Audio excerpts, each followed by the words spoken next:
How many of you love Arizona? When I chose ASU for graduate school, I could not believe how lucky I was. I love the desert, I love the weather, and I love the mountains. But most of all, I love the sunsets. For the first time in my life, I could climb to the top of a peak and watch the sun set over an entire city below me. It's a very powerful experience. But now, I have a new destination in mind. I want to go to Mars, and I want to see the sun set there. For me, when I look up at the night sky, I don't see an empty void. I see a vast ocean waiting to be explored. For me, it's about the adventure. It's about that boundless human spirit, about going and conquering that unknown and final frontier. But now, more than ever, I'm absolutely convinced that we as a species need to go. First and foremost, it is a vital part of our species survival plan. A bioengineered pandemic, solar flare, nuclear winter, other agricultural failure, or any other extinction level event are real threats. So going to Mars is not just about expanding human boundaries, it's also about creating a backup plan in case we need to recolonize the Earth. But more importantly, it's a worthy part of our portfolio of human knowledge. We can't know what space technology might become. If you need examples of this, look no further than your iPhone camera or modern firefighting gear. Both of those are direct NASA spinoffs. The technology that we create to go to Mars and colonize it will drive advancements in energy generation and storage, in recycling technologies, and in the manipulation of atmospheric and geological processes. Those are all sustainability issues here on Earth. So NASA put together this plan called Journey to Mars, which has us in Mars orbit sometime around 2035. And parts of this plan have us developing various technologies. So on the Mars 2020 rover, there will be a CO2 to oxygen converter that they're testing. The Kilopower initiative is this project aimed at creating 10 kilowatts of portable power using a small amount of nuclear fission. And Elon Musk and SpaceX are trying to tackle the transportation problem with a very aggressive timeline of putting human boots on Mars by 2024. What this means is that it's likely we will see humans land on Mars within the next decade, somewhere along this spectrum. But in order to colonize Mars, we're missing one ingredient. This ingredient is going to usher in the most exciting era in human history. Can you guess what it is? It's dirt. But not just any dirt, space dirt. See, Mars, the moon, and asteroids are all covered in this material called regolith. And regolith is the most important factor in space colonization that you've probably never heard of. It is a very finely crushed kind of volcanic rock that's almost like chalk. And even though it's different in all these various places in our solar system, most locations, it is a versatile, nearly unlimited raw material. You might be wondering, how do I know this? So last summer, I got a chance to be an intern at NASA Kennedy Space Center in Florida.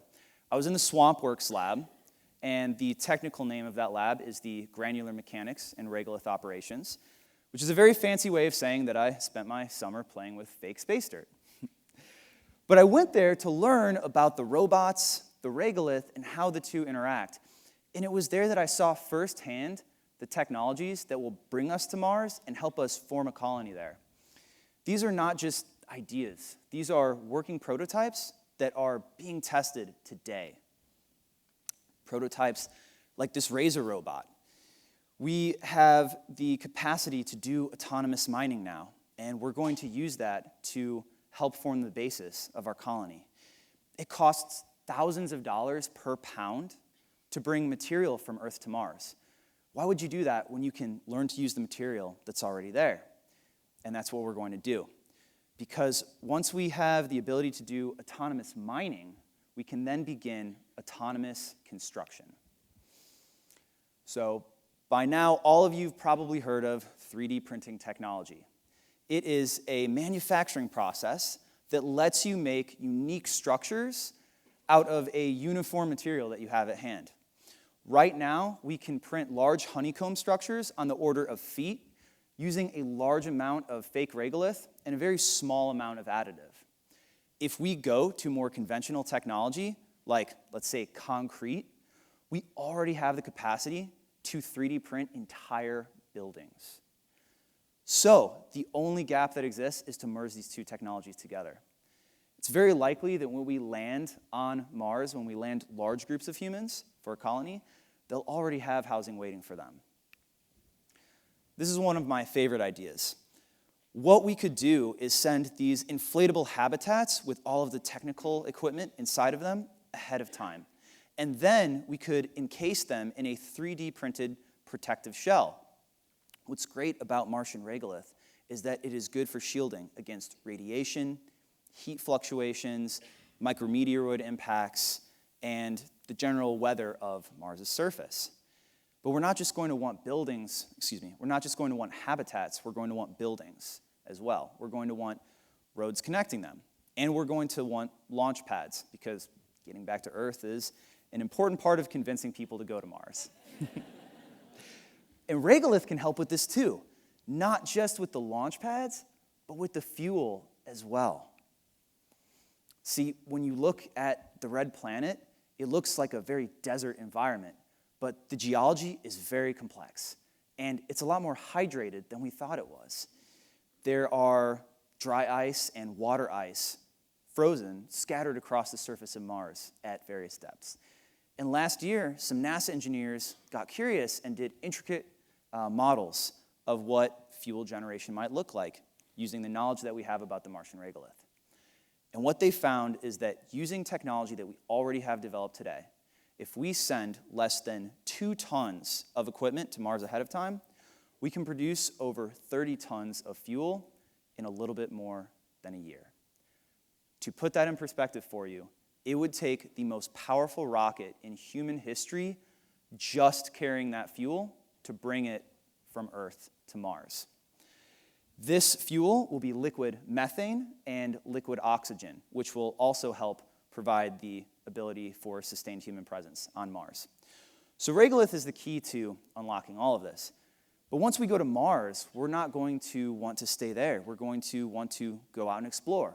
How could we use this space dirt on the moon or on asteroids?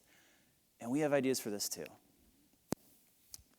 If we think of Mars as the next human colony, then we can think of the moon almost like an airport, basically our spaceport. Gravity is a vital factor for launching out into the solar system, and using the moon as a launch hub would make a gigantic array of solar system missions possible. The good news is that autonomous mining and autonomous construction technology that I mentioned can be used on the moon with very little modification. So we'll be able to build habitats for workers, we'll be able to build other buildings, roads, and also launch pads. And just like the Martian regolith, the lunar regolith will help us with fuel as well. It doesn't look like it, but the moon has over 100 million tons of frozen water by the lowest estimates. It's hidden in shadowed craters and other parts of the moon that the sun doesn't really hit. And much like the Martian regolith, we can go harvest this and use it for liquid oxygen and liquid methane fuel. And so we'll have a colony on Mars. We will have a travel hub to go anywhere that we want in the solar system on the moon. And once we start branching out into those far reaches, that's when things get really, really interesting. So if we think of Mars as our colony and the moon as our spaceport, then we can think of these asteroids and comets as opportunities for repair and refuel, almost like interstellar gas stations. And the ones that we'll choose to go to will produce the same types of products, even though their dirt varies a lot. We'll make structures out of the metallic components, and we'll create propellant out of the gases and the frozen ice that's there. The only problem is that, unlike the moon and Mars, the gravity on these objects is very, very small. If you were to push off of it, it would take you several minutes to come floating back down. So we can't use any of the technology that we just talked about. But luckily, we've already begun to create solutions for this. One company successfully 3D printed plastic parts on the International Space Station in 0 gravity. Another company was just contracted to build a water-based propulsion system for a satellite. And yet, a third company has successfully 3D printed meteorite metal into structures. This same company, earlier this year, launched a 1-foot by 2-foot satellite that's orbiting the Earth right now. And it's looking for asteroids to go and prospect. These companies exist today. This technology exists today. And I want everybody to know about this because no matter what your field is, you can be involved in space exploration. And it's very important because the more people that we have involved in space exploration, the more say that we all have in forming this next chapter of human history. We're going to go to Mars. We're going to colonize Mars for our survival, for the growth of the species, and because it's the next grand adventure. Some of you in here today may one day travel to Mars for work, just as scientists travel around the globe today. The kids born today will travel to Mars for work and for fun. They will find it boring in their lifetime, much like we find air travel boring today.